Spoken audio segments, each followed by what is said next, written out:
In this video, I'm going to show you how to find the intraday stocks for tomorrow in Chartink. Now to do this, there's actually a few ways. I'm going to show you two of the most common ones. The first one's going to be, we're going to go and use pre-built scanners. So go to screens up top and click on it.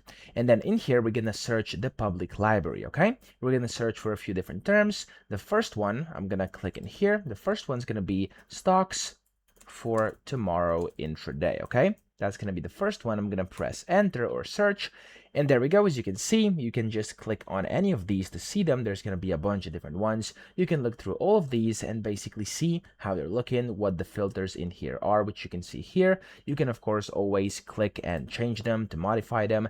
And down here are your stocks. That's the first way to do this. You can then go and search for something else as well, like for example, bullish for tomorrow. You could do that as well. Let's see if something pops up. There we go, they do. Or for example, intraday momentum, like this, or something similar. And you can find different public ones like this in the public library, okay?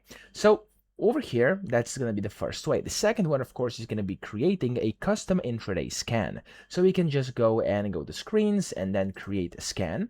And then what we're going to do here is, of course, create a custom one. Now, if you are familiar with all these filters, you could go and, of course, add filters manually by clicking these plus buttons over here. And that's going to kind of allow you to create your custom filters and then filter out the intraday stocks for tomorrow.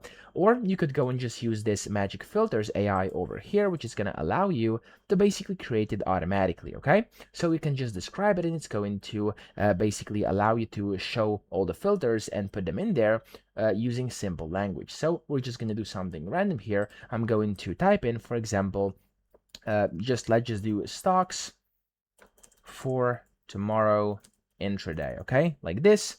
I'm going to click on generate. It's going to generate this filter, and within a few seconds, it's going to be over here. You can then hit this button to actually hit the explain, and it's going to show you kind of the explanation, what this does. And of course, you can run the scan and see which stocks are going to pop up. Now, in my case, they don't pop up. You can also go and then change these numbers over here. You could go and type in something else, be way more specific than I was over here. But that's essentially how you can, of course, build it for yourself as well. And you can save your scan, and you can then use this whenever you want to find the intraday stocks for the next day in Chartink. So that's it. I hope this video helped you out. If it did, please subscribe to the channel and help me out as well.